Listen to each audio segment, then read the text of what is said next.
Good morning and greetings on this May Day from Northumberland. It's a beautiful sunny morning. It's marvellous on the beach this morning and a privilege to live at the seaside. It's May Day and it's also the feast of St. Philip and St. James.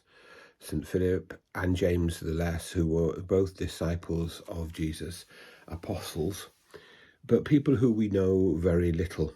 We know Philip sometimes said things that maybe exasperated Jesus slightly, but we also know that they were faithful followers of him. And in the gospel today, we have a promise for them and for us. Jesus says this: "In my Father's house are many dwelling places. If it were not so, would I have told you that I go to prepare a place for you? And if I go and prepare a place for you, I will come again and take you to myself, so that where I am, you may be also." I have 2 funerals to take this week, and both of them for relatively young people.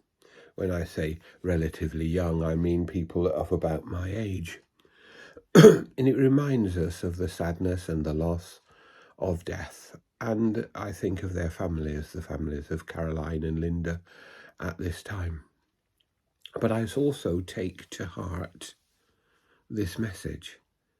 It is a message of hope in the face of death.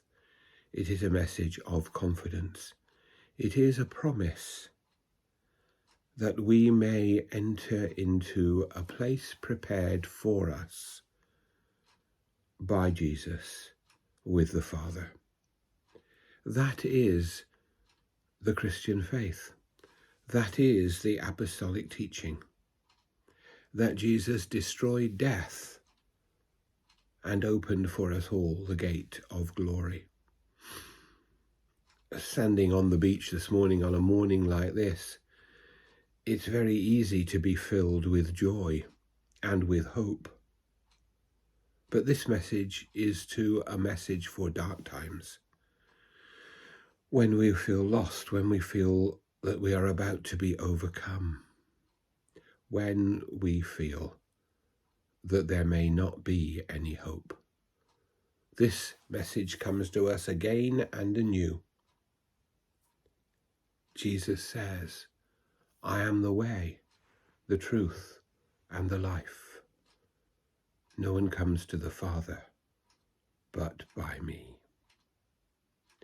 May God enfold in his loving arms all those who we love but see no longer, and may he in our time lead us to his heavenly kingdom.